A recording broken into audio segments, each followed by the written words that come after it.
Hail and welcome. Kane Dreamwalker here, coming at you guys with a brand new series of goodness. This is going to be about energy healing.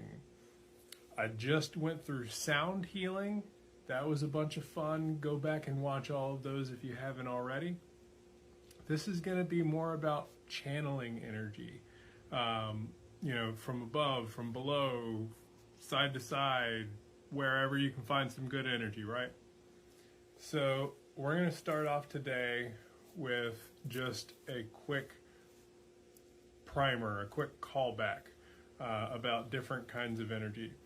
Two main kinds of energy come from above and from below. The energy from above is the energy of order. That energy is basically the container for the blueprints of all the universe, including you and your body and your health in a good way, right? So we choose to use that energy from above as a means to basically like download a patch into a person, right? And then energy from below is primal life energy. It's creation. It's raw. And we draw that to fuel ourselves and to fuel people and to fuel magic when it's necessary, when it's needed.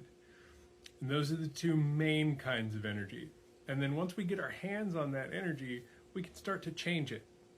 We can start to essentially, if you can imagine, dialing in a frequency, right?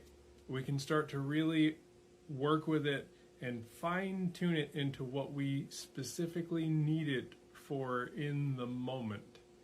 And we're going to get into a lot more about how to do that and different techniques and different ways that we can change the energy and when and why and how to do that.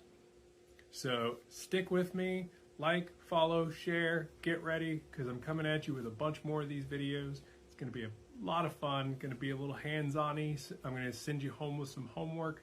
It'll be great. Thanks for stopping in. It was good seeing you guys. Hail and welcome, Kane Dreamwalker here to talk to you more about energy work.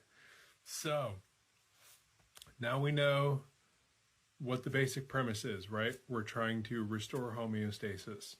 So, number one way to do that is what I refer to as energy infusion. And that is where we draw energy down into our spirit or into someone else's spirit. How does that work? So largely through the crown chakra. Now, if you know nothing about the chakras, they are anchor points, and there are 7 major ones for where your soul attaches to this body. The crown chakra, right here, is responsible for your connection to the everything, right? Your connection to the universe.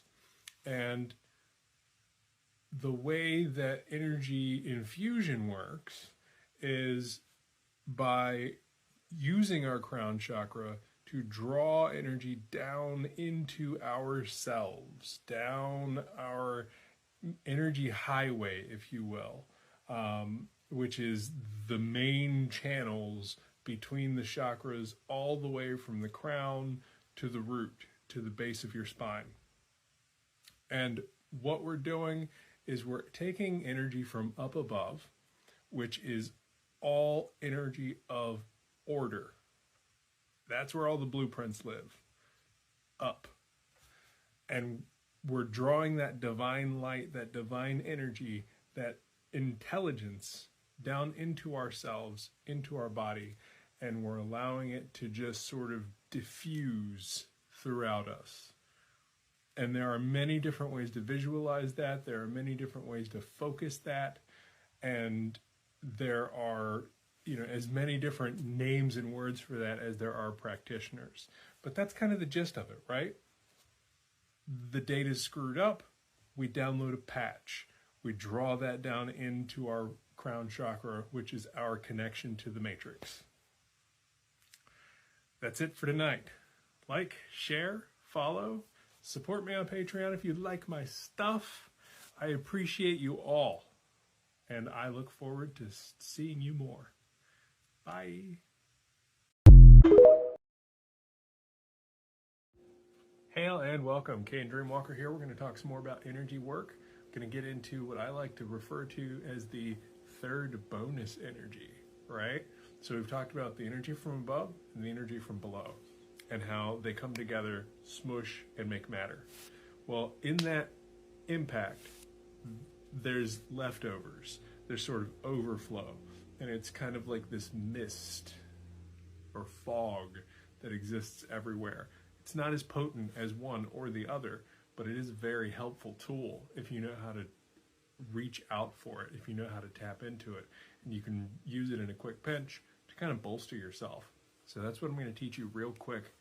Very simple exercise. You sit down on the floor and rub your hands together to sensitize them, and then do that pulse thing where you're looking for your own energy here. You're looking for your own aura. Once you can sense into your own energy, that's perfect. You're going to do that outside of yourself and just kind of feel and sense and determine sort of the density of the energy that's around you. And it fluctuates depending on where you are. Out in the wild, it's much thicker than it is inside of like a home or an apartment. But get a good sense for where that energy is around you, and then start scooping it toward yourself, toward your chest. And I want you to visualize as you're doing that, pulling it right into your heart or your solar plexus chakras, or both. Just really like grab gobs of it and pull it in and visualize that. You can get big, wide scoops, bringing it in, and you can really work that and work scooping that in, and the whole time just work that visualization. You can take nice deep breaths. You can even time it with your breath, breathing out as you reach outwards, and then breathing in as you're scooping inwards, and doing that to bring it into yourself. Do that for a couple of minutes, and then check in and see how you feel. Let me know in the comments. Like, share, follow, support me on Patreon, tell everybody all about how cool Dreamwalker Wisdom is. Go to my Threadless and get a t-shirt, because those are pretty neat. I'll see you guys again soon. Take care. Hail and welcome. Kane Dreamwalker here, and we are going to talk some more about energy work tonight. Going to get into some more hands-on goodness. We're going to do a balancing exercise. This is where we pull on both the energy from above and below. And what we're going to do is we're going to reach up with one hand, reach down with the other. And we're going to visualize divine light pouring in from up above down that extended hand and arm. And then we're going to visualize primal fire reaching up, spiraling, coiling upwards around the hand and wrist. And we're going to drag those two energies down and up. We can do kind of a fancy little swirl here, and then we're going to get into that kind of a chi ball exercise some of you may be familiar with, where we're going to pump those two different kinds of energies into the space between our hands and very lightly, gently pulse your palms, feeling that space thicken, become more and more dense, and that ball growing more and more with each pulse until you can't get it to grow anymore. And when you get to that point, we're just going to take all that energy and hug it right into our heart and our solar plexus chakras, and really feel that energy just diffuse all throughout your body. It's good stuff. Take a nice deep breath. Practice that one. That's a really good one. The more you do it, the more you'll benefit from it. All right, that's it for tonight. Like, share, and follow. Support me on Patreon. I appreciate all of you guys. Tell everybody all about how cool that Dreamwalker guy is. Take care, and I'll see you again tomorrow.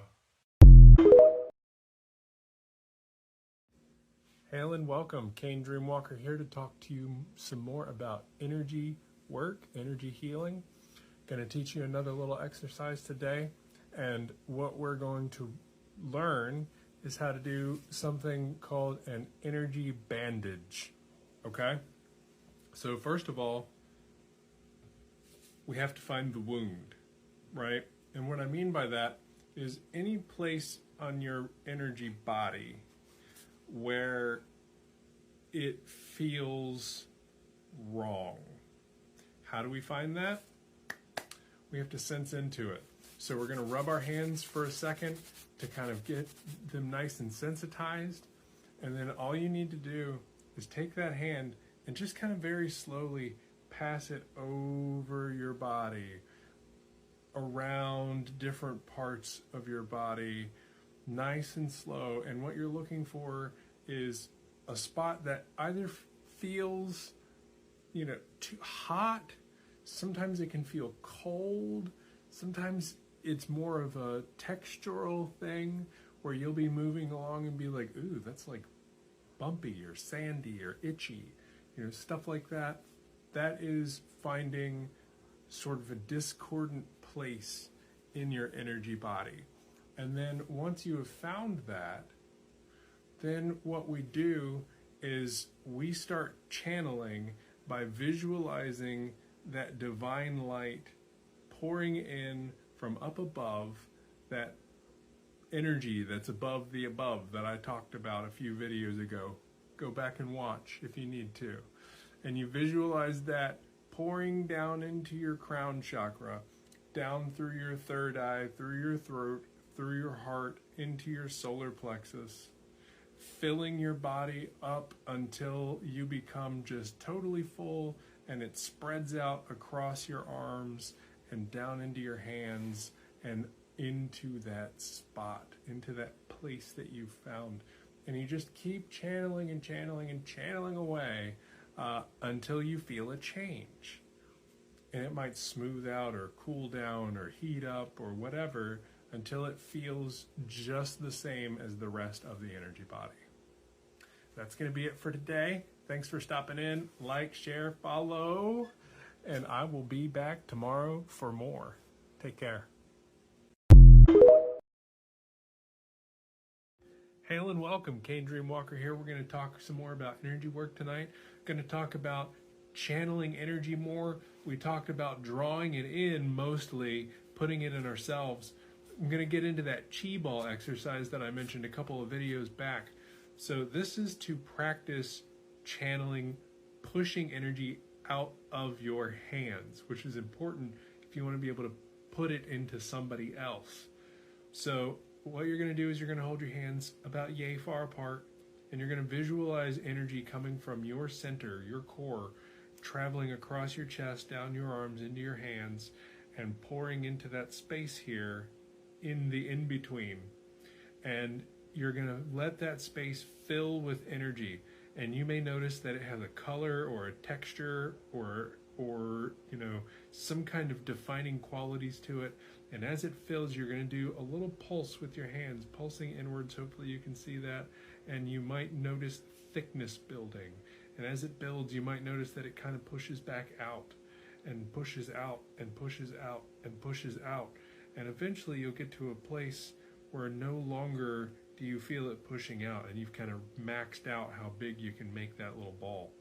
And again, by the end of the day, that may be less, that may be more, depending on your day cycles with your personal energy.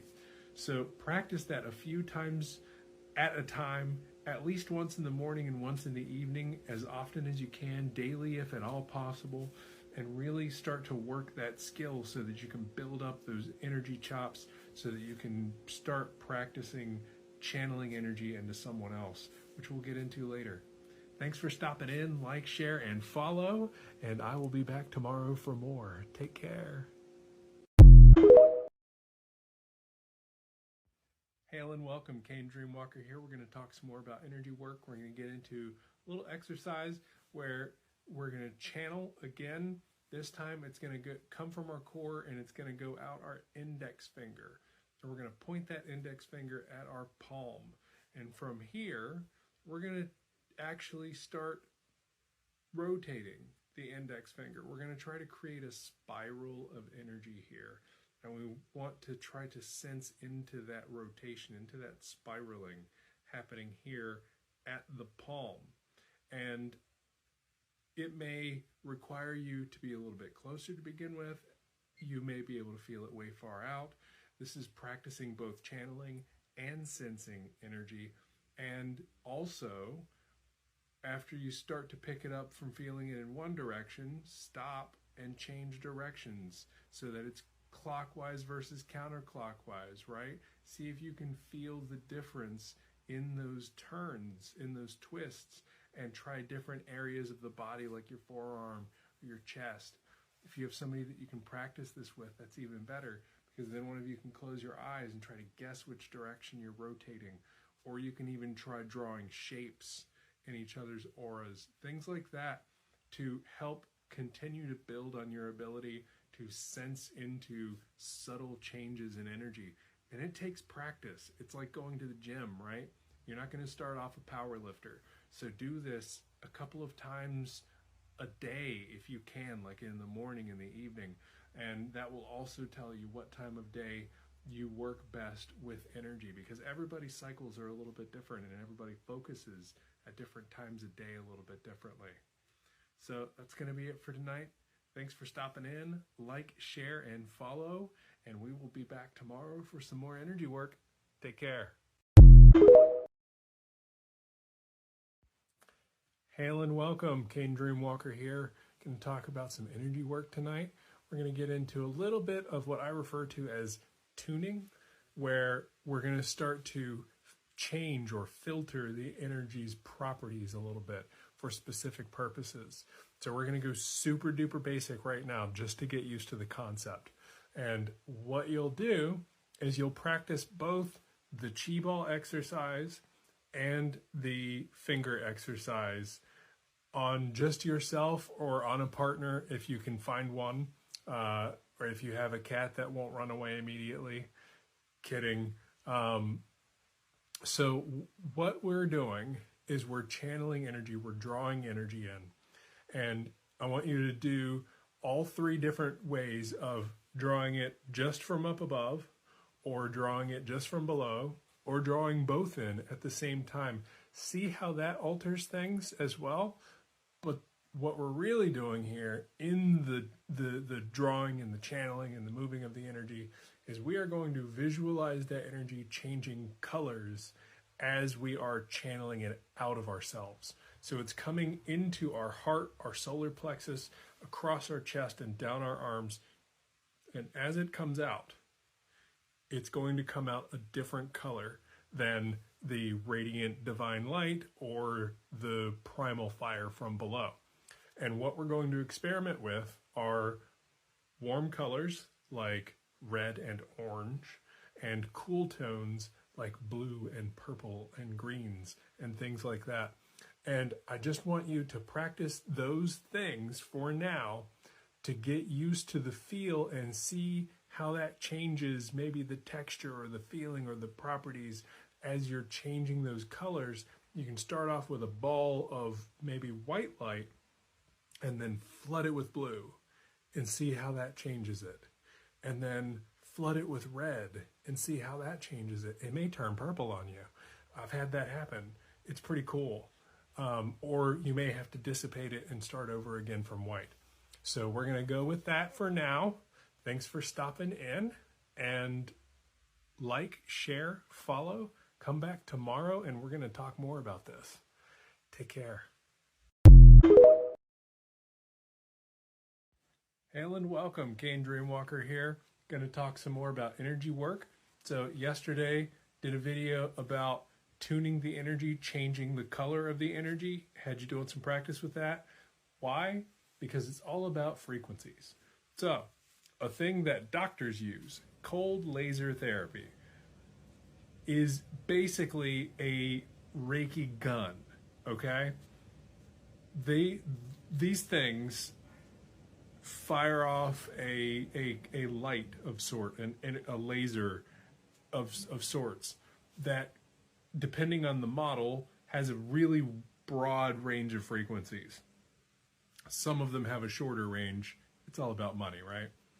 But anyway, the purpose is to be able to tune that energy and find the right frequency for that person's body, for that particular injury, to start proliferating things like faster bone growth and muscle tissue recovery and stuff like that. It's a thing that a lot of chiropractors are using. It's pretty cool. So when we're changing color or attuning energy that we're channeling through our body, we're kind of doing the same thing, right? Colors have their own frequency. So when we change the energy's color and vibe to a specific frequency, we're changing the way that it's going to interact with the body. And sometimes it takes some fiddling and some fine tuning to figure out the right frequency, the right color, the right tune to target specifically what we're working on.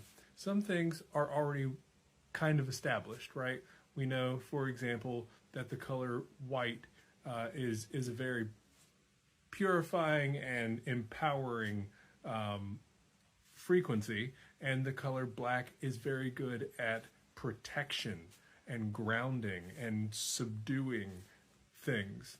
So there are things that are already established that we can play with, but for now, all that I want you to understand is that when we are changing the energy, it is to change the frequency so that we can alter the way it interacts with the everything. Thanks for stopping in. It was good seeing everybody. Like, share, follow, tell everybody about that Dreamwalker guy, and I'll see you again soon. Hail and welcome, Kane Dreamwalker here. Going to talk some more about energy work tonight. We're going to get into colors a little bit. Now, understand that this information that I'm going to give you is just kind of broad, general knowledge about color healing and energy work with colors. Some people are going to find that different colors work a little bit differently with their body, right? Everybody's a little bit different, and sometimes it takes some fine tuning. So we're going to begin by talking about white tonight, and white is about purification and amplification and creativity and things like that. You can use white to help cleanse someone's energy, and it's always a good idea to start and end any session of color healing, of energy healing with white in order to help stabilize that person's energy body. And it amplifies the effects of other colors because white has all of the colors of the light spectrum within it. So experimenting with alternating or using one hand with white light and one hand with a different color, stuff like that will yield different results, and it's worth playing with. Also, we'll talk about black. Black is about protection, grounding, strengthening, and it is super effective at helping to calm and ground people. If somebody is like way up here, or if a place in their energetic body is like crazy, like they have a chakra that's way out of balance, supercharged, and needs to come down, black is the color to reach for that, to help kind of soothe that and bring it down. Now, it should be used sparingly though, because too much black will sometimes cause a little bit of depression, and it can kind of bog people's mental state down. It's most effective when you use it in conjunction with white, like I mentioned earlier, using white with other colors, so you can kind of balance people out. So if you're going to do a session with black, finish off with white, and that'll help kind of even it all out. Okay, that's going to be it for tonight. Thanks for stopping in. Like, share, follow, come back tomorrow, and we're going to get into the rainbow. See ya. Hail and welcome, Kane Dreamwalker here, and we're going to talk some more about energy work tonight, getting into some colors. So we're going to begin with red. So red is a very activating and empowering color. It corresponds with the root chakra, which is all about safety and things like that. But it also corresponds with things like the circulatory system and blood and metabolism and any sort of like anemia, circulation, or even mucus ailments and things like that are likely to respond pretty well to the color red specifically. It's also there for like passions. If somebody's been feeling kind of listless in their life, having a hard time kind of getting up some, to keep going, red's good. Then we'll talk about orange. So orange is about activation, construction, optimism, and the energy reserves. So physically, orange corresponds with the muscular system as well as eliminative systems. So like your guts, okay, and your bladder and stuff like that. Emotional aggravation and causes of physical problems, stuff like that, really can be affected by orange. And orange also works in with the spleen because of the sacral chakra. It is the color of joy and wisdom and creativity as well. The sacral chakra is all about creation, right? And it can really help stimulate feelings of socialness. So if someone is having a hard time working up the energy to go out and socialize, orange is a good way to stimulate that. Emotional paralysis, where someone is just kind of like stuck inside, can be soothed with orange colors, especially kind of like a peachy shade, as peach is a color that really strengthens the aura and gives it a little bit of extra cushioning for a recovery process if somebody's been traumatized. So that is going to be it for this evening. Thanks for stopping by. Like, share, and follow me. Come back for more. I will see you tomorrow. Good evening. Hail and welcome. Kane Dreamwalker here, and we're going to talk more about energy work. I am on a whole color kick right now. If you haven't watched any of my color videos yet, go back, watch those, catch up, meet me back here, okay? Tonight, we're going to begin with yellow, which is associated with the solar plexus. And the solar plexus is then tied in with the digestive system and some of your eliminative organs, the things that help purge, right? Like your liver and your pancreas and your gallbladder and all those good things. Large intestine runs through there. Some of it does, at least. So yellow helps out with conditions that are affecting those particular organs. It's also a very helpful color for sort of enlivening or awakening someone, be that energetically or physically. The solar plexus is often considered like the battery or the energy center of the body. So when we have a depleted amount of energy, yellow sort of charges that back up. Moving on, we're going to talk about green, the heart chakra, right?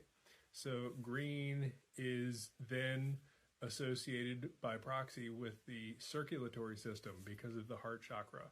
And if you don't know, all of the chakras are very much corresponding with and attached to the surrounding organs, and they affect those organs and inform them energetically. So if we have issues with our heart or with our circulatory system of some kind, the color green can be very helpful for that. It's also on the cooler toned side, and so green can be very helpful for inflammatory conditions. So when there's inflammation going on present in the body, we can start with green as a possible healing vector in order to help bring down some of that inflammation. And there are lots of other colors that'll help with inflammation, and we'll talk about those. But that is it for tonight. Thank you for stopping in. It was good seeing y'all. Like, share, and follow. Come back for more of the rainbow tomorrow. Take care. Hail and welcome, Kane Dreamwalker here. Going to talk some more about energy work. We're going to continue working our way through the rainbow. If you have not seen my previous colors or energy work stuff, go on back and watch those. Make sure to hit that little heart, that little share button. Make sure to follow me. It's a good time. Check me out on Patreon. It's so great, right? So tonight we're going to talk about blue. Blue is very much associated with the throat chakra. And as a color, it is corresponding with peace and faith, inspiration, aspiration, creative expression, things like that.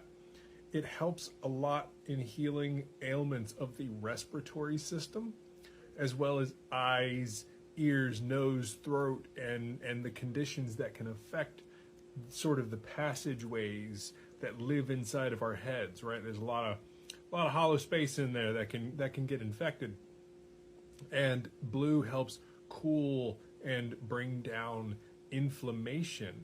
It is an antiseptic color, so it also helps purge out some of the gunk, some of the ick, the viruses and bacteria and stuff that live inside of the face and head. Now, remember, if you haven't seen that video, energy work is complementary, right? So use it in conjunction with other medicines to help extra boost your antibiotic, or to help boost, whatever it is that you're putting in your body to help your body fight off, if you're taking herbs and things like that, oregano, basil, things like that, to help fight off infections. Blue is really great for all conditions of the throat, helps with the thyroid. It's part of the throat chakra system, so the throat chakra really attached to the thyroid. It's also pretty helpful for childhood diseases. For some reason, children's bodies and the color blue work well together, especially for things like childhood asthma. That's one of those respiratory situations, right? And then there's chickenpox and jaundice, things like that. It really helps kind of settle that out.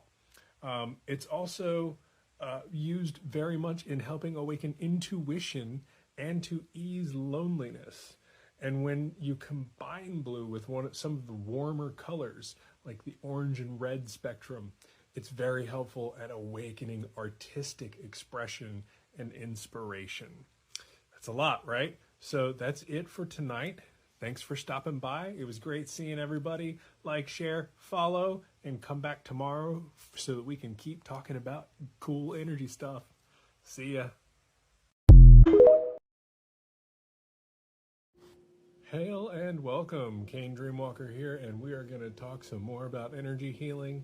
Tonight we're moving through the rainbow still, and we're moving on to indigo, where indigo is associated with integration, purification, and altered states of consciousness. So, the third eye, the brow chakra, right? That is also associated with indigo and our psychic abilities. That's part of that altered states of consciousness aspect that indigo has. And our highest sense of consciousness, our highest self, if you will, lives in the brow chakra. So using indigo to help empower that part of ourselves and to help connect to that part of ourselves, and visualizing, traveling through and into an indigo world, to search out that part of ourselves that is of the higher consciousness, is a really great way to use indigo. But also, it's great for purification. The endocrine system, it is a infectious disease fighter, because it's another one of the cooler colors and helps bring down a lot of inflammation, clears out most of the conditions of like the head and face areas. Indigo and the deeper shades of blue are really, really dynamic healing colors on both the physical and the spiritual level. So especially when there is a tie-in with like the the aura, the spiritual body being injured and causing physical issues, helping to balance that out all throughout the body, right? Not just up here. I'm pointing up here, but it's all physical and spiritual stuff in balancing that out. Also, indigo can be used to help achieve a deeper level of meditation in consciousness. So channeling indigo or having indigo like light shining on you while you're meditating can really help get into a deeper place. And that is going to be it for this evening. Thanks for stopping in, guys. Like, share, and follow. Come on back tomorrow and we will talk about more colors of the rainbow and how to use them. See ya. Hail and welcome, Kane Dreamwalker here, and we're going to talk about energy work. Now, I am working my way through the rainbow right now, talking about different color correspondences. And this one is going to be about violet, which is a purification, transmutation kind of color. And it responds or corresponds very well with the crown chakra and our connection to the universe, connecting mind, body, and spirit kind of to everything. And violet is extremely helpful at helping heal injuries and malfunctions of the skeletal system. It can also be used to help with the nervous system, and leaning in more of a blue direction, violet will help cool and reduce arthritis as well. Now, because violet is a 50-50 split, true violet is a 50-50 split of red and blue, that makes violet especially good at helping balance spiritual and physical conditions. And it is a reminder that we need both aspects within our life. So when we are running into things that affect both our spirit and our body, which is a lot, so that makes it a pretty universal color, violet is a really great color to reach for to help balance the connection between our body and our energy and our aura, our spirit, if you will.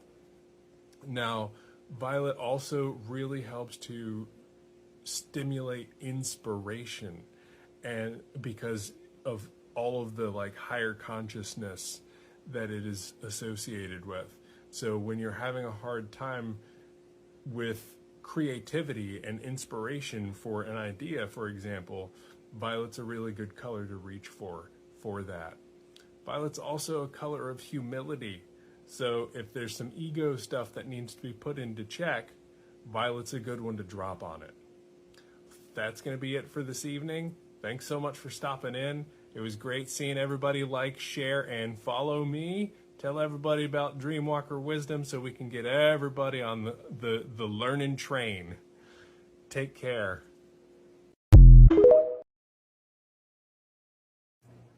Hail and welcome, Kane Dreamwalker here, and we are talking about energy work still. We have worked our way through the rainbow, and now I want to get into some less talked about colors, okay? So if you haven't seen the rainbow stuff yet, go on back and watch it. Now, first, we're going to get into aqua. Aqua is anything that's like a turquoise or a blue-green kind of color. Lighter blue-green, specifically a seafoamy kind of stuff. So aqua is great at multi-purpose healing. And what's great about color healing in general is that when you start blending colors, then you do get some of the effects of both. And that's what aqua does for us. It blends the effects of green and blue together, which are really great to have. And both of those are cooling for inflammation and can really help with the respiratory system as well. It is very helpful for skin and throat conditions as well, and can be used for earaches and any of the like head and face kind of problems.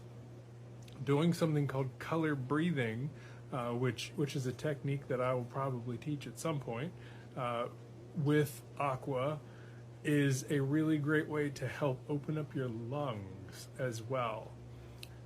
Next, I want to touch on blue, royal blue specifically, that real, like, vivid, powerful blue.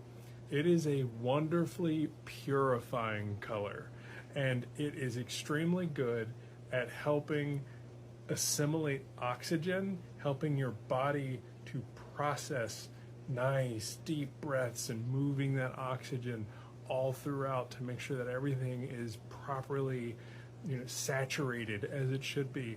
And it is also really good at helping clear foggy heads and any kind of negative physical condition that affects the brain specifically. So that's going to be it for today. Thanks for stopping in. Like, share, follow, tell the world about Dreamwalker Wisdom. Check me out on Patreon. I will see you tomorrow, and we're going to talk about some more colors. Take care.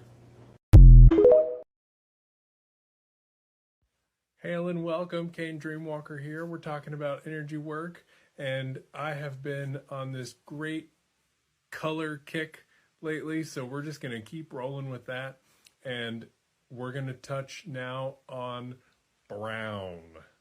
So brown is, as one might expect, really good at grounding and stabilizing. So one of the things about energy work in general and spiritual stuff is that in the midst of doing energy work, or especially by the time you're finished doing energy work or having energy work performed on you even, you can end up feeling like, whoo, kind of like out there a little bit, right? Floaty. And brown is just so good at helping draw someone back into their body, earthing, returning back to reality, if you will. And it is extremely good at stabilizing just kind of all matters of over excitation of the body. Also, if you happen to be adept at seeing colors in auras, if brown shows up in someone's aura, it could actually indicate a need for grounding. It's kind of like the aura calling out for grounding, for wanting it. If that brown has more of, for lack of a better term, like a nasty color, like a puke brown, that could actually indicate some degree of infection going on somewhere within the body. So just something to keep in mind as far as brown goes.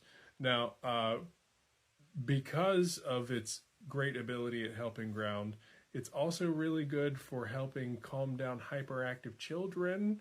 For those of you parents out there, it's not a bad idea. A lot of people argue back and forth about, like, do we paint the nursery pink? Do we paint the nursery blue? Forget that. Paint that thing brown. Earth tones are great at helping ground, and that'll help keep your kid from bouncing all over the walls. I'm a dad. I get it. That's it for today, though. Thanks for stopping in. Like, share, and follow. And I will be back tomorrow to talk more about colors. Take care. Hail and welcome, Kane Dreamwalker here, and we're talking about energy work still, moving our way along through some more colors as we kind of churn our way past the rainbow and into some interesting things.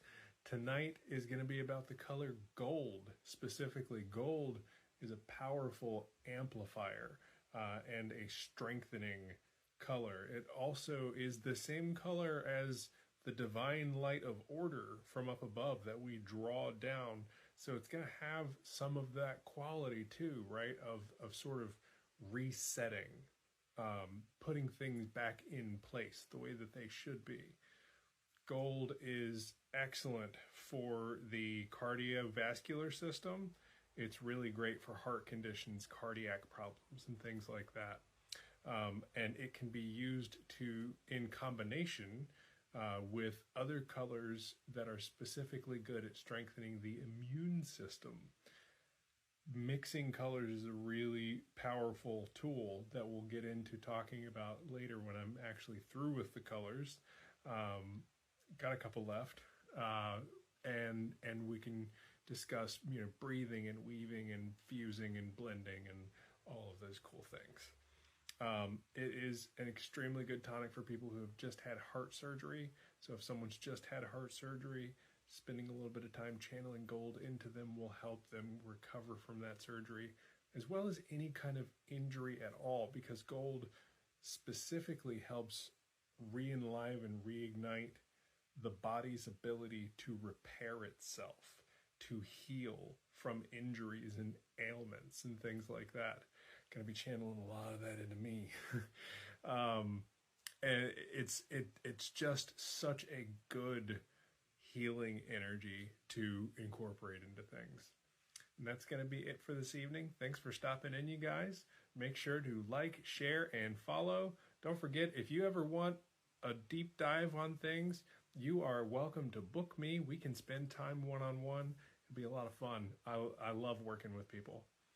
So you have a good evening, and I'll see you tomorrow. Hail and welcome. Kane Dreamwalker here, talking about energy work. Still moving our way through some colors.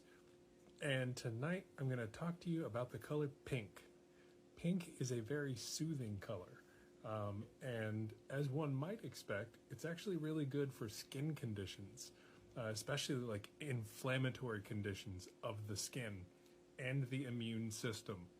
And those two things often go hand in hand. A lot of skin inflammation is autoimmune. So working that together with the color pink can be really helpful. Pink is also very helpful at soothing emotions, irritation and anger, and any kind of mental or emotional like agitation can be brought down with the color pink. Now, it is also really helpful in use with meditation, in helping you to discern truth. So what you would essentially do is, you can do things like visualizations around having the words of truth appear to you in pink, or having options kind of happen in a visualization where pink somehow stands out in the truer option. Things like that, in order to help sort of reveal the truth of a situation, if that would make sense to you. There's also the idea of visualizations around using color as a lens to like see the truth with the color pink, right? So sort of visualizing a situation or visualizing somebody speaking to you and seeing the color pink kind of overlay on top of them, and see if it changes the color of them or their words in some way in revealing what is and is not true. If their words stay pink, or if they stay pink, then everything is probably true. Now, it is also super great at comforting emotionally distressed people, and it can be really, it is most effective at treating skin conditions when combined with the color aqua. So again, we're getting into mixing colors, right? We want to really start fusing and bringing things together.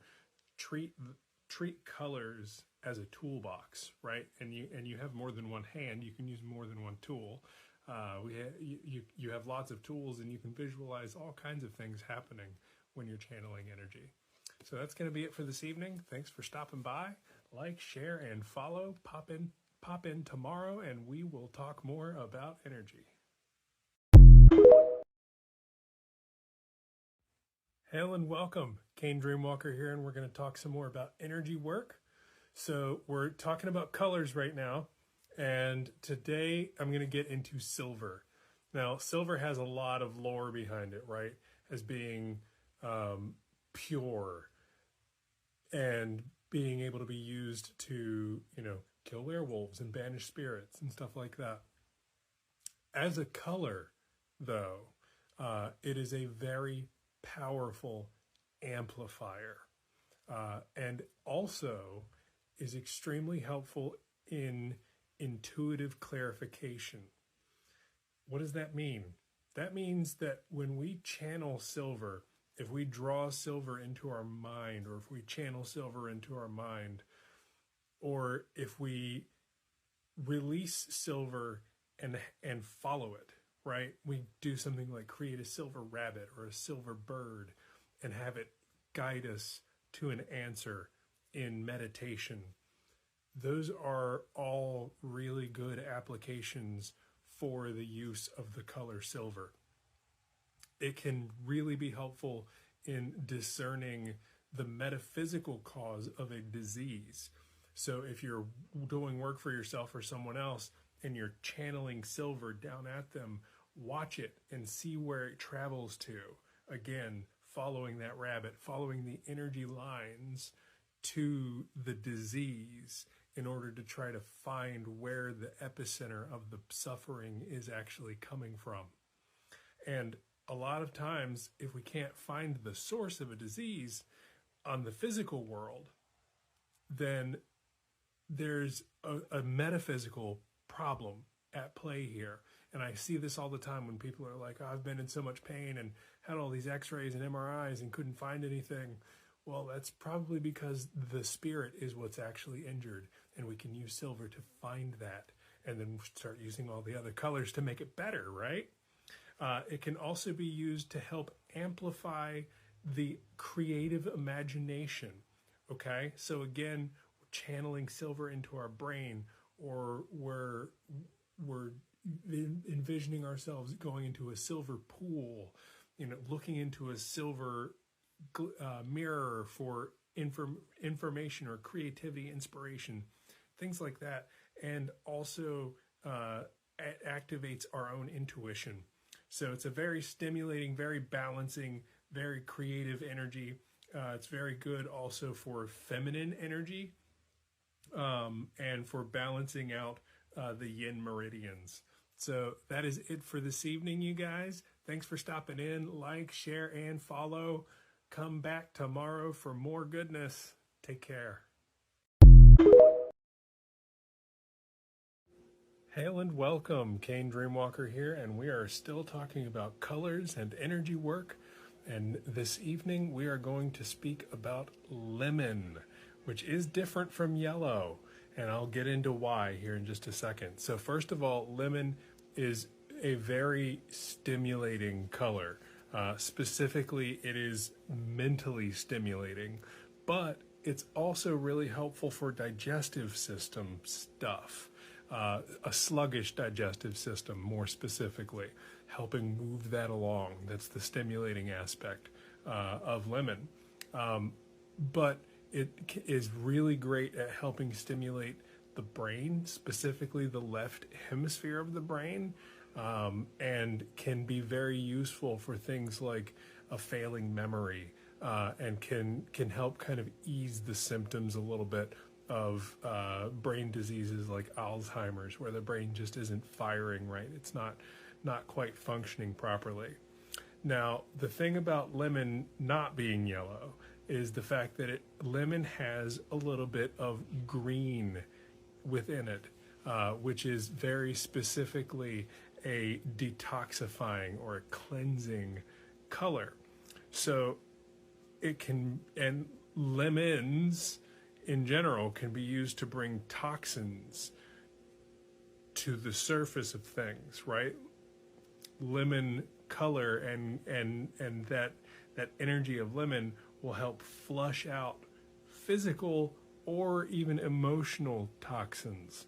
And lemon is a very effective color in helping work with things like appendicitis. Again, we're working in that digestive tract, right? Really trying to move things along, clean things up, purify and purge. And it helps the body assimilate nutrients after we've put food inside of ourselves. Once again, stimulating. Are you seeing the theme here? Picking up what I'm putting down? And lastly, lemon is really great at helping knit together tissue, including bone. So when there is like wound healing, broken bones, cuts, post-ops, post-op incisions, things like that, using lemon, the color lemon on that is going to help stimulate that growth, speed up that knitting of the flesh. And that's going to be it for tonight. So thanks for popping in. Like, share, follow, tell everybody about Dreamwalker Wisdom, and then come back tomorrow and we're going to get into some more, a little bit more of like a practical application for using these colors. So I will see you tomorrow. Take care. Hail and welcome, Kane Dreamwalker here, and we're talking about energy work. I have thoroughly beaten the rainbow to death for you guys and gone video after video talking about different colors. And before that, we talked about channeling energy, right? Doing the chi ball, doing different swirls and drawing shapes and things like that with energy. So now we put the two things together and we start using colors and energy channeling to do some self-care or to work on a friend or a family member to help them feel better. A really great, just kind of off the cuff method of using this is if you, like most people in the world right now, suffer from some degree of inflammation, right? Blue is the way to go. Nice, cool blue. And all you have to do is do that chi ball exercise, right? Of channeling the energy down, pulling it in, down deep into your core, into your heart, into your solar plexus, and then letting that flood across your chest, down your arms, out your hands, filling up this space here in between. And as you do that, you really visualize and will that energy to be blue. And think of the properties of blue and that cooling, that inflammation soothing ability that blue has. And you may even feel cold in between your hands and pump that energy in there, doing the pulse technique with your hands until you get a nice big ball of blue energy. And then wherever it is that you may be experiencing that inflammation, that could be joints, that could be your lungs, that could be, somewhere in your head or neck or muscles. You take that chi ball and you just dump it right into there. So I've been dealing with some headaches lately, so I'm just going to take that chi ball and lift it up, and then we're just going to bring it down onto the head and let that nice cooling blue energy just sort of wash over my head and neck and absorb into my body like that. And then you can take what's left and just kind of wash yourself with it, right? And then do it again. And do that 3 or 4 times. And then furthermore, if you happen to also be suffering like from some sinus stuff, because it's that time of year, right? A lot of sinus infections going around winter time, especially with the way our weather has been like this, like 60s, 20s, 70s, 10s, rain, snow, cats, dogs. Add some violet to it and create something that looks almost like a yin yang of blue and violet swirling as you're channeling, and then pull that right into your face or hold it here and take big deep breaths of it, breathing in through your nose and absorbing all of that violet and blue to cool. And violet is specifically good at dealing with infections, so you've got that cooling aspect of the blue and violet helping your body fight against the infection that's going on inside. So that's going to be it for this evening. Like, share, and follow. Come on back tomorrow for some more. Going to keep talking about some more good hands-on practical techniques for using energy work. Thank you all so much. Take care. Hail and welcome, Kane Dreamwalker here, and we are talking more about energy work. And this evening is going to be some more color work since we spent so much time talking about it. And we're going to do a really cool technique called color breathing. So this is kind of a two-part thing. First, what we have to do is we change the energy of the environment, okay? So in order to do that, what we have to do is visualize drawing in the ambient energy down into our crown, so sort of vacuuming all of the ambient energy in the room, down our crown, down into our chest and heart and solar plexus, out across our chest, down our arms, and out our palms. And as it's coming out of our palms, we visualize that energy kind of rising up out of our palms like steam or smoke, almost like you've become a humidifier, right? Or a diffuser. And you're going to cycle all of the energy in the room until you're surrounded in a fog of that color. And we'll just go with gold today. And so once we have a nice room full of gold glowing mist, basically, then we're going to switch tactics a little bit. And you take the tip of your tongue and put it against the roof of your mouth just behind your teeth. And we do that because it connects both the governing and the conceptual meridian.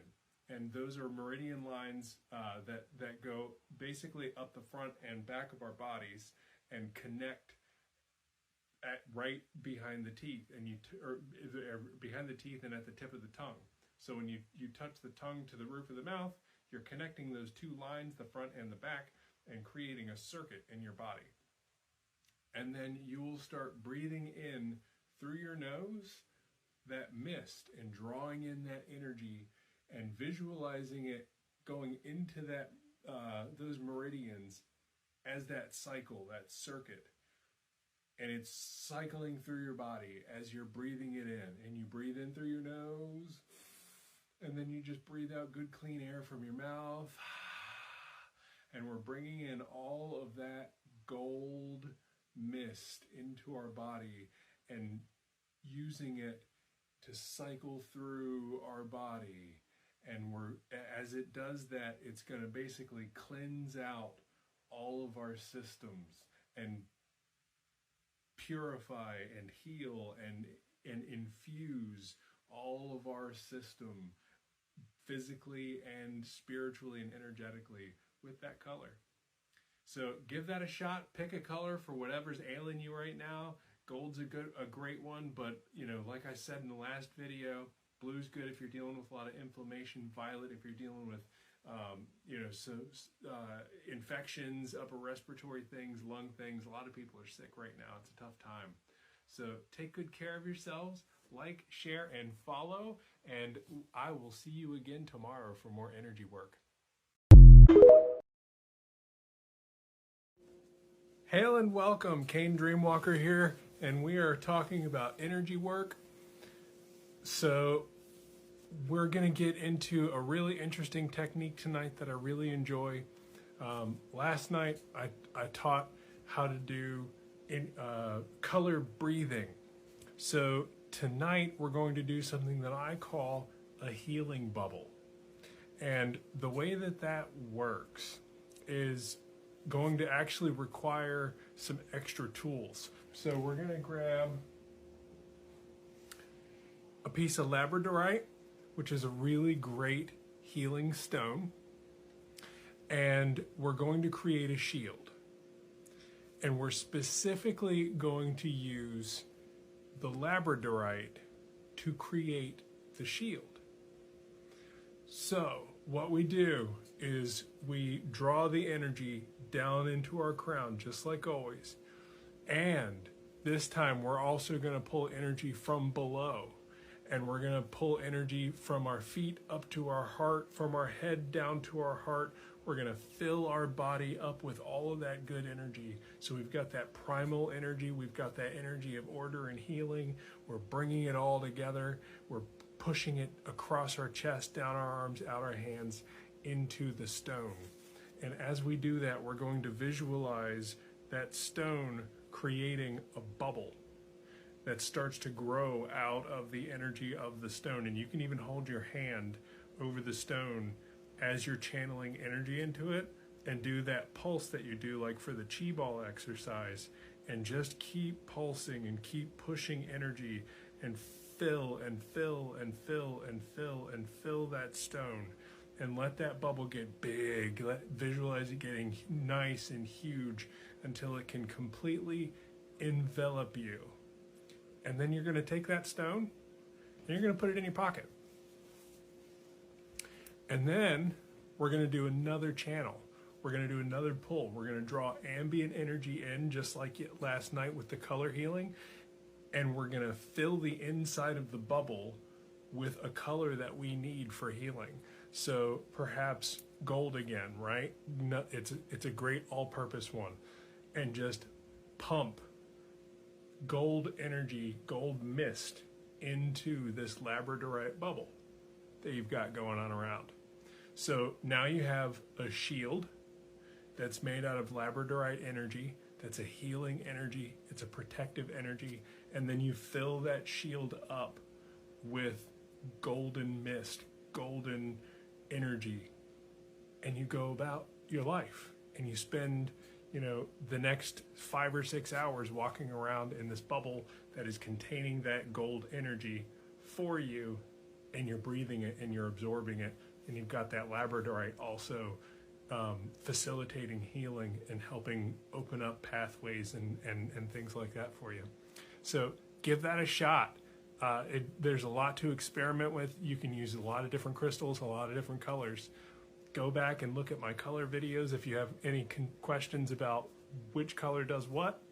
Like, share, and follow me. It was great seeing you. I can't wait to be back tomorrow. We'll talk some more. Take care. Hail and welcome. Kane Dreamwalker here, talking about energy work tonight. And this time I'm going to talk about creating a reservoir for you, or a battery. So this is still using color therapy, all right? But also incorporating crystals.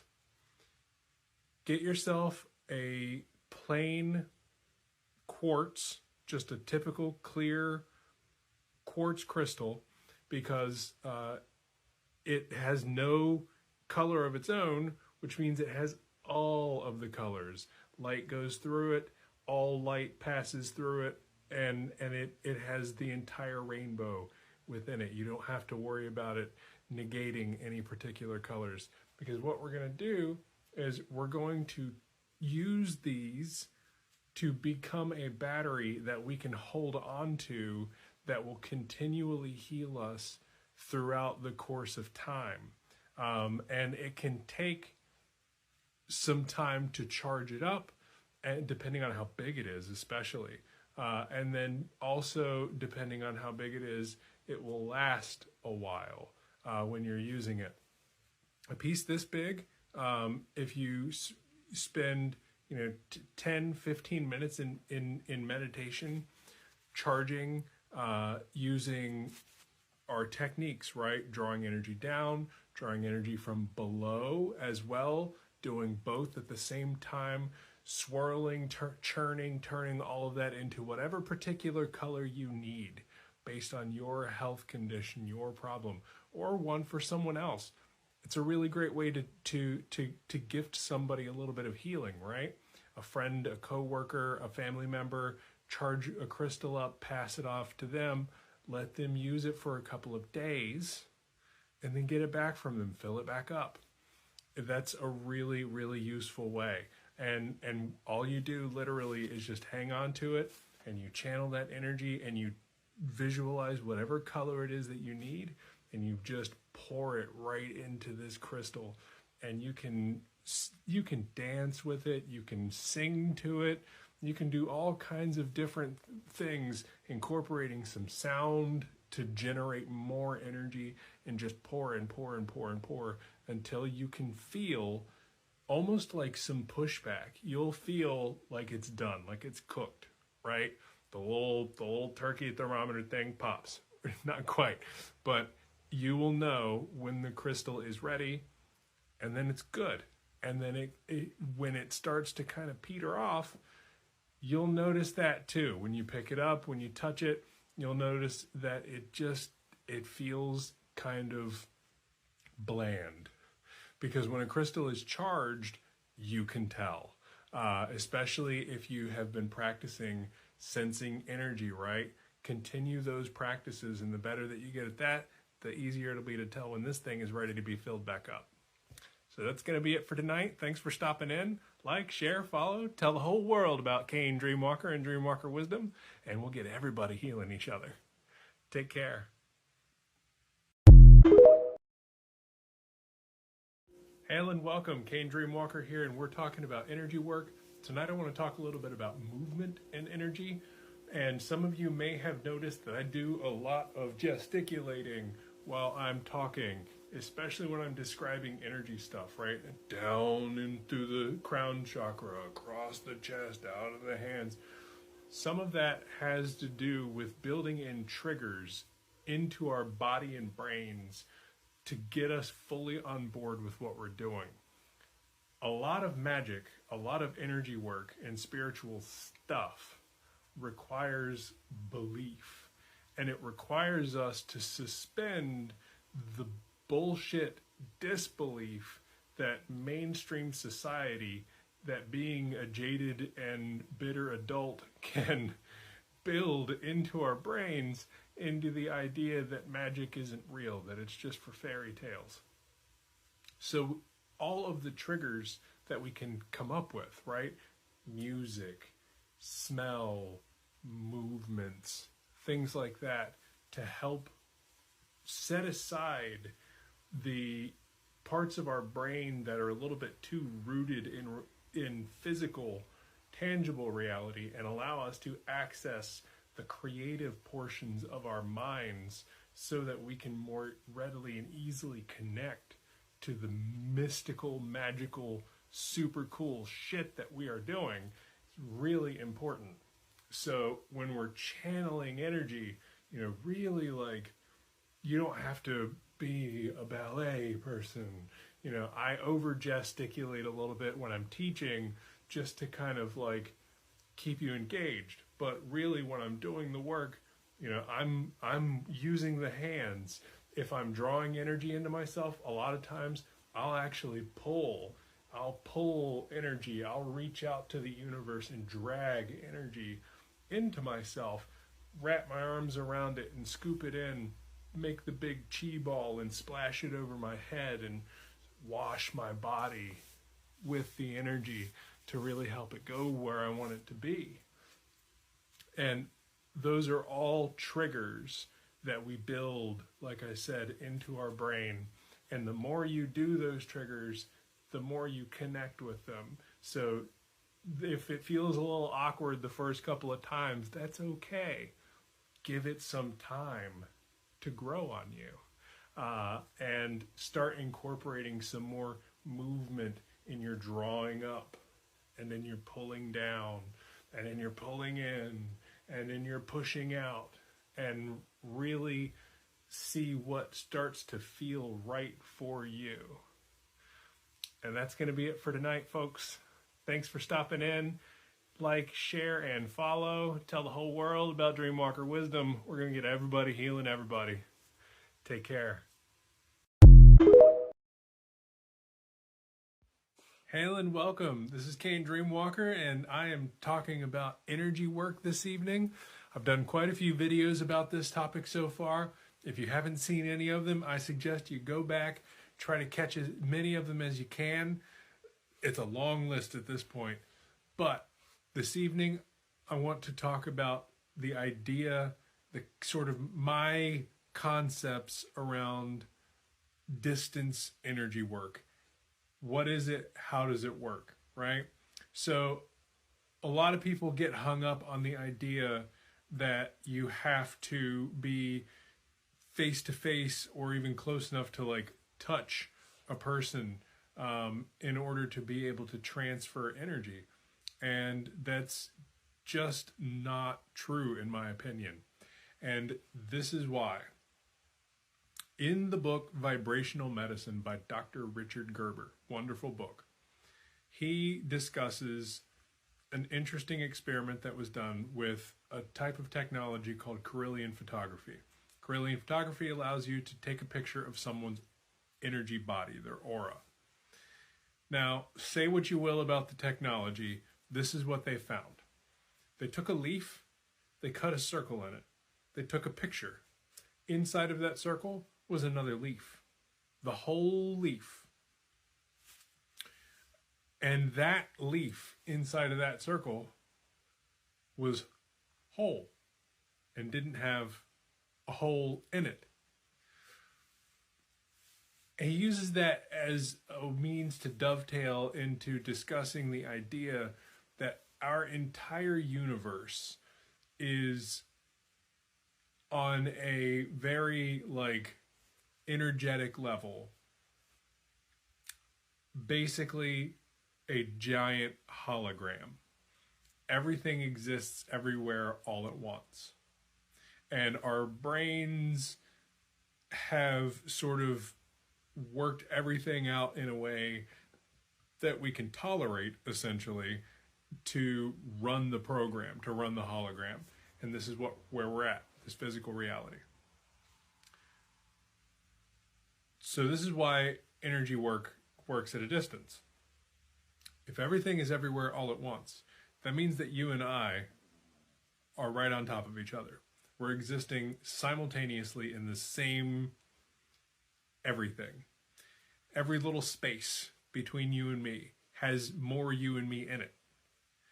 Every space inside of me has the entire universe, all of the cosmos inside of it. So when I am doing distance energy healing for somebody else, what I am doing isn't trying to reach for that person, but it's tapping into that concept that they're already here, that you are already right here in front of me, all around me, energetically. And I'm not necessarily touching you, but I'm touching the essence of you, the energy of you, the signature of you that exists throughout the entire universe. And that leads back to you. And so I do visualization of you being right here in front of me and trust in the fact that the energy is going to find its way home where it belongs. I've been doing distance work for a long time. I've worked on people all over the place, across country, other side of the globe. Doesn't matter if somebody is on Mars, they're still right here. And I have had great success with some pretty intense stuff, helping people out at a distance. So I know that it can be done. And that's my rationale for how and why it can be done. And that's going to be it for this evening, folks. Thanks for stopping in. Like, share, and follow. Come back tomorrow and we'll get into some more spirity goodness. Take care. Hail and welcome, Kane Dreamwalker here, and class is back in session. We are still talking about energy work because that's a subject that I can go on and on and on and on about. And this evening I want to talk to you about group energy healing. I see things, events splashed all over social media about come down for group Reiki exchanges and things like that. And I just want to put this knowledge out there so that if you decide that you want to get some people together to do something like that, or if you go to one of those things, then you can make some suggestions based off of this knowledge. So with group healing, one of the things that can be really interesting to play with is the shape or formation of the group. Because within energy work, you have this whole world of sacred geometry, which I'm only a little bit versed in, but enough so to be able to talk about it some. And there's some really fascinating changes that happen depending on the shape of the container that the energy exists within. So starting off with a square, which only takes 4 people and 1 in the middle, the square is going to create a very stable foundation of energy. And it is extremely good at helping calm and ground people and settle someone down. It also, ironically, being good at calming and grounding, is really good specifically for healing the root chakra. That's good to know, right? If somebody in the group knows that they have something going on with that particular chakra, you all can form up around them in a square in order to help deal with that. And then we'll talk about triangle tonight. Triangle is an amplifier. It only requires 3 people with 1 in the middle, though you can have as many as you want as long as you're sitting in that shape. And it is an amplifying shape, which is good because less people are involved and it actually boosts the energy. Whatever kind of energy is that you're sending in there, it's going to actually amp that up. So it's really good for fewer people, even better if there are more people sitting in a big triangle. Either way, the triangle itself as a shape is an amplifier, which is really, really helpful in doing any kind of healing work. In addition to that, it can be used to help either heat up or cool down an energy system. So if somebody's energy's way too active, we can bring them down. But also if somebody is feeling the triangle is really good at helping bring them back up. And the triangle is specifically tied to and helpful with healing the sacral chakra, so the second chakra. So keep that in mind. Again, if we know what we're coming to the group dealing with, if the sacral chakra is a problem, then you can shift the group into a triangle formation to help work on that. And that's going to be it for tonight, fam. Thanks for stopping in. Like, share, and follow. Tell the whole wide world about Kane Dreamwalker and Dreamwalker Wisdom, and I will see you again tomorrow. Take care. Hail and welcome, Kane Dreamwalker here, and we are talking about energy work, getting into some group healing dynamics, and discussing the shape of the group. So tonight I want to talk about sitting in a circle. You need a fair few people to create a genuine circle, like the shape of bodies around, but also just visualizing the energy moving in a circle can also accomplish what we're trying to do. And that is to create a vortex.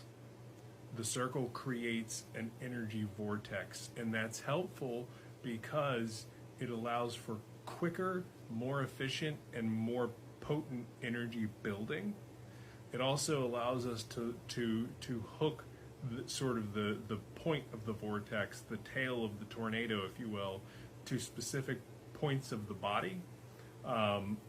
The vortex is especially good at vitalizing the solar plexus chakra, because that is our energy center, right? So we hook that to the solar plexus, we build, spin, and then woof, drop all of that energy right in to that solar plexus, and it just lights up the whole system, revitalizes all of the systems in the energy body, which also then trickles into the physical body and creates a healing effect throughout everything.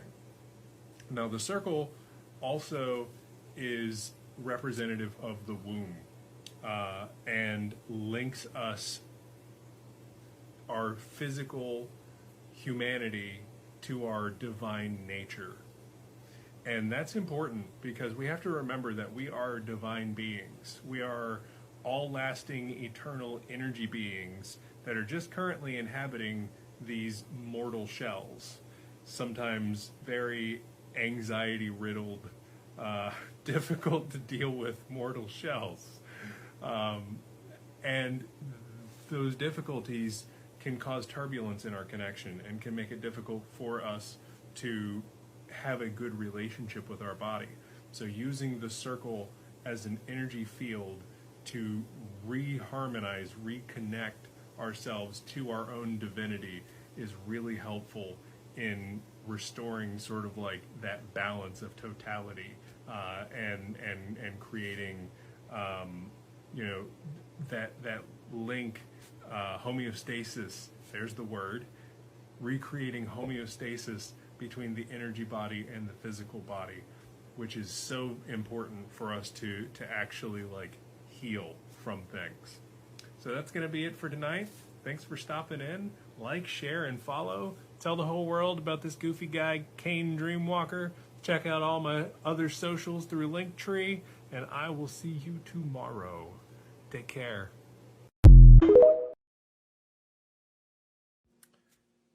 Hail and welcome, Kane Dreamwalker here, and we're talking about energy work. Specifically, we're getting into group energy work and shapes that we can make around people to help do specific kinds of work.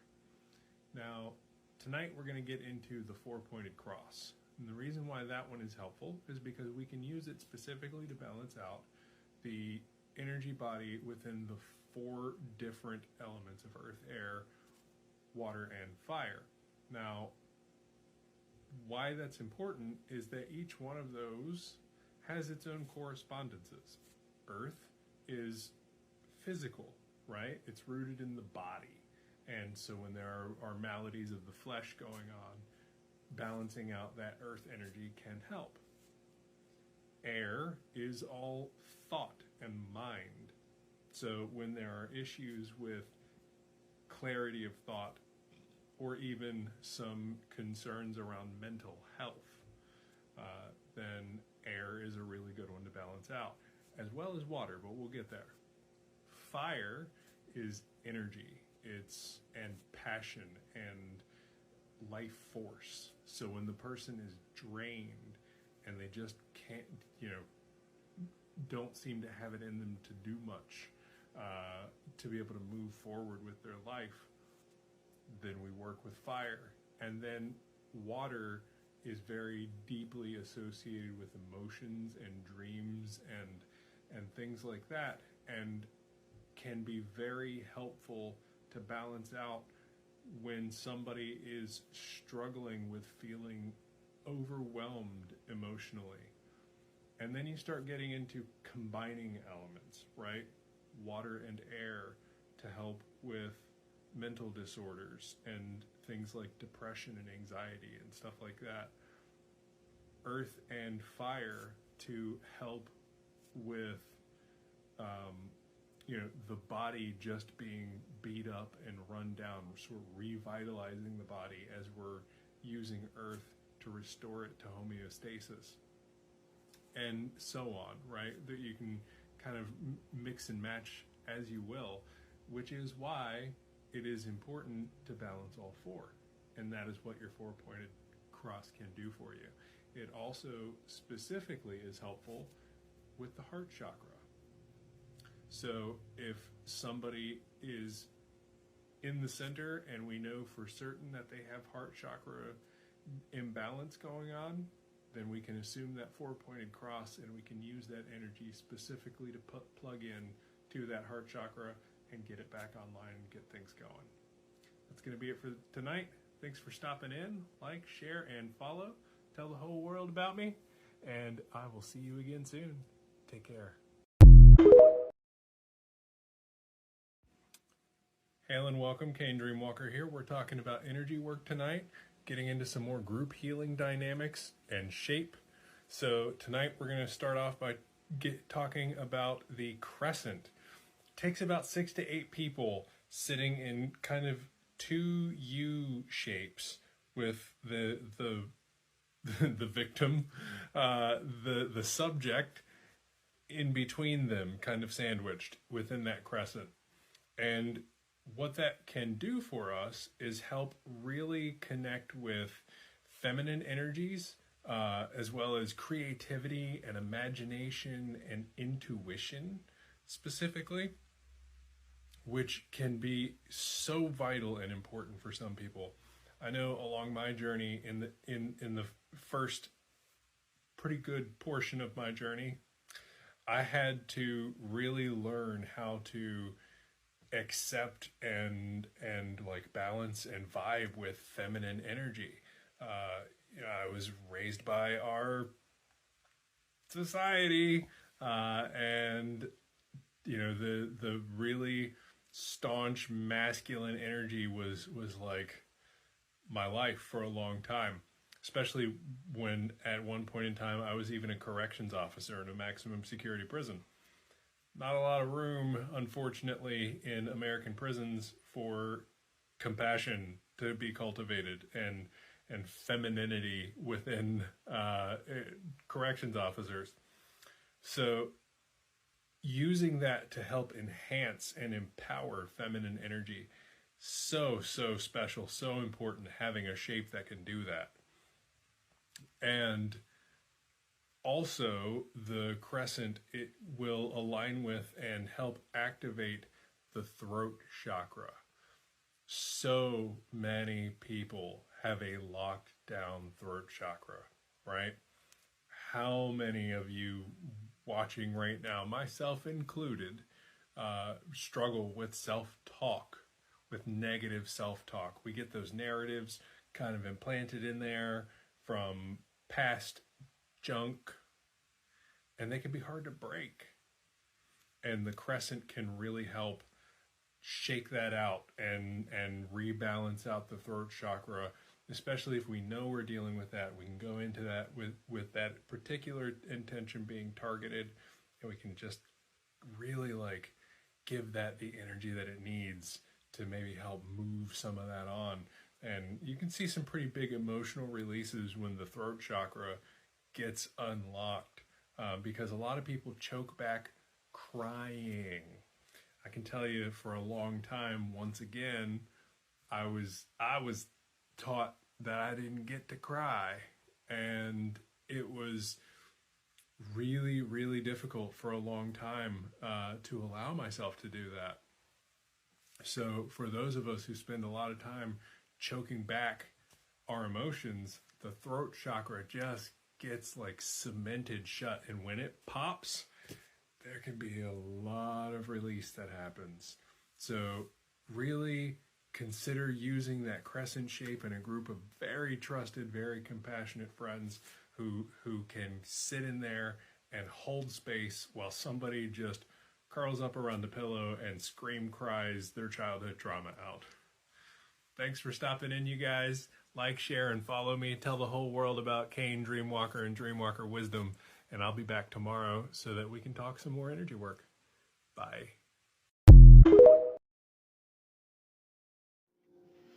Hail and welcome. Kane Dreamwalker here, and we are talking tonight more about energy work. Still working the whole group healing dynamic situation and talking about shapes. So, stars we're going to get into tonight, starting with the 6-pointed star. I'm going to start with that one because all of the shapes leading up have talked about chakras. The 6-pointed star is for your brow and your heart chakra. It's an interesting combination and shape because it helps actually link the heart and the mind. It can be really easy for people to get out of balance between those two things, right? And sometimes become either hyper logical or hyper emotional. And in either instance, have a hard time making decisions, right? Not all decisions should necessarily be made entirely logically. That's not to say that we shouldn't think through what we're doing, but there is certainly a case to be argued for decisions of the heart and for matters of the heart. And for instance, putting yourself in danger for someone else that you love, like offering up a kidney to a family member. That logically, that's crazy, right? Getting thrown on a table, cut open, and having an organ removed. and it can be easy to be shut down and cold if you're too logical. But opening up your heart and allowing your heart to be able to make some decisions, or at least allowing your heart to have a voice in the decision, can really like make a big difference in the outcome of different situations. And on the same token, we don't want to allow our hearts to overrule logic. That is unfortunately how people end up staying in toxic relationships and continually being abused. So we have to be, in those instances, we have to be more logical. We have to be able to look at the facts, and we have to be able to see the red flags and cut out our emotions from it. And if somebody is suffering in a situation where one or the other of those things needs to be balanced out in relation to the other, then that six-pointed star is really going to help with that. It's also going to help link the masculine and feminine energies together as well. It's a wonderful shape to work with. And that is going to be it for this evening. So you all have a great one. Like, share, and follow. Come on back. Tell the whole world about me. And we're going to keep teaching you all as much healing as we can and spread that love, man. Take care. Hail and welcome, Kane Dreamwalker here, and we are talking about energy work. So we've been going through group dynamics, and tonight we're going to wrap up the last two shapes. First, we're going to talk about the five-pointed star, otherwise known as the pentagram, right? So that one is really helpful for when people are feeling kind of like, ooh, spacey, and they're having trouble reassociating back to themselves. So they're a little literally dissociated from themselves a little bit. That five-pointed star can bring them back into themselves. And then in addition to that, the pentagram, especially for those of us who are in the practice of witchcraft of whatever flavor, the five-pointed star is an extremely sacred symbol that is used to set up protection. So if you have somebody who is currently kind of under psychic attack, if you will, setting up a five-pointed star around them to do your healing is also going to help protect them from whatever outside forces could be harming them. It's also good for invoking healing spirits into a space. So using the five-pointed star with someone in the middle, you can really count on being able to bring in any of their ancestors or protectors or guardians or guides, healing angels, whatever you fancy for the time being. And then let's talk about the seven-pointed star. So the seven-pointed star is saved for last because that one, we've hit on chakras for all of these. That one actually lights up all of them. The five-pointed star isn't attached to a specific chakra. The six-pointed star, if you remember, is heart and brow. And then the seven-pointed now is crown and everything down through. And it creates a vortex of energy. Seven-pointed star is extremely useful for amplifying power, and it can really just boost the entire chakra system just all at once. Why don't we use it all the time? Because we don't always have seven people. However, something that you can consider doing is, because crystals are so powerful, quartz is incredibly powerful. A chunk of quartz about the size of a fist, right? Clear quartz, good quality clear quartz, can replace a person in one of these configurations. Meaning, if you have some good sized hunks of quartz that you can place around yourself, you can actually set up these formations without people and channel and visualize and draw down energies yourself into these chunks of crystal that will then create the different shapes through you, around you, and what have you. And if you only have like one or two people working, then it can help them as well, setting up chunks of quartz all around you so that they can use the appropriate shape in order to be able to help you heal, depending on which chakra is malfunctioning and all of these different potential conditions that are linked to the shapes that we've discussed over the past week. So that is going to be it for tonight. Thank you for stopping in. Like, share, follow, spread the good word of Dreamwalker wisdom, and we will be right back here soon to talk about more awesome healing witchery. Take care. Hail and welcome, Kane Dreamwalker here, and I am teaching energy one more time before we move on to another topic. I'm sure I'll come back to it at some point. Everything's energy, right? So tonight I want to get into crystal infused water.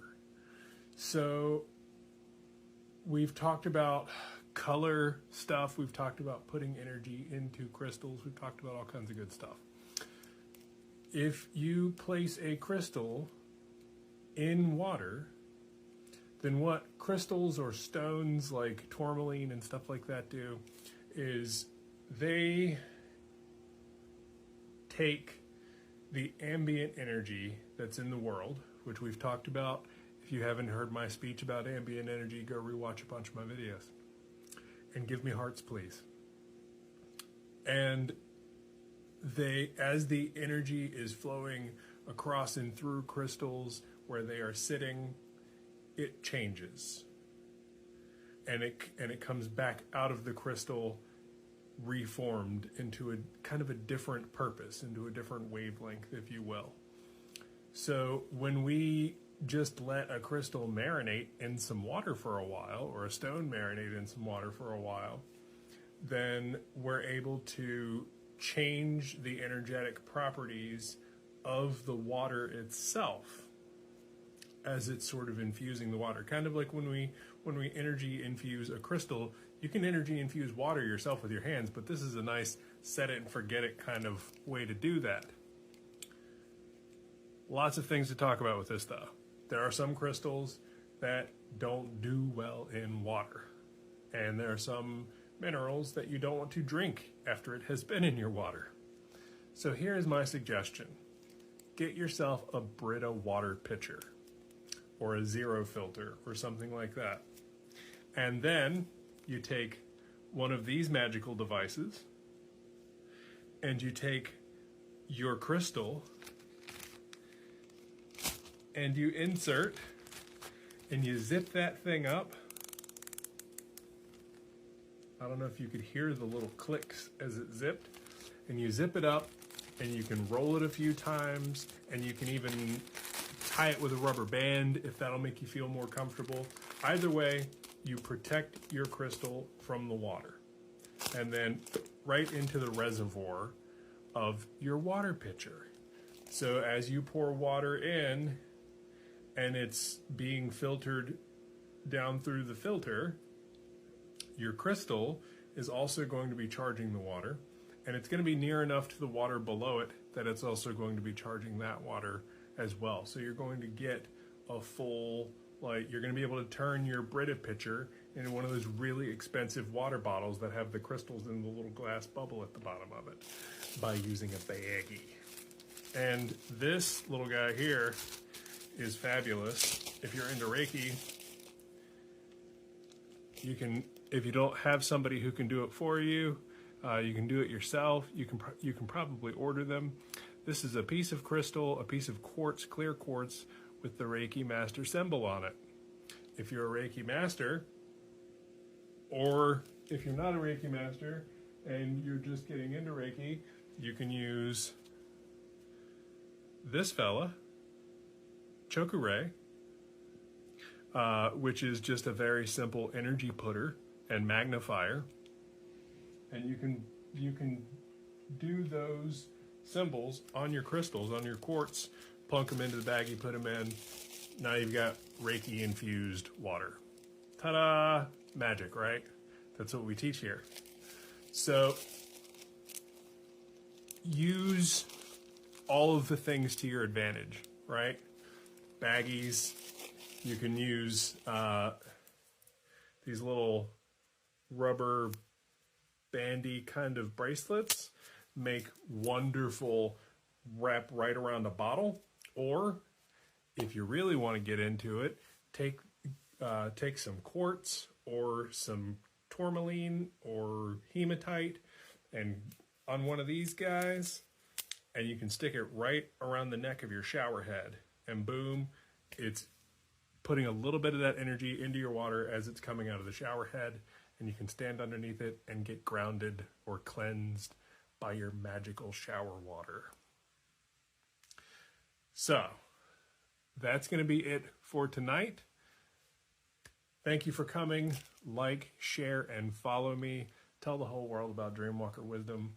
We got a lot of hurt people out there, myself included, and we need lots of healing, myself included.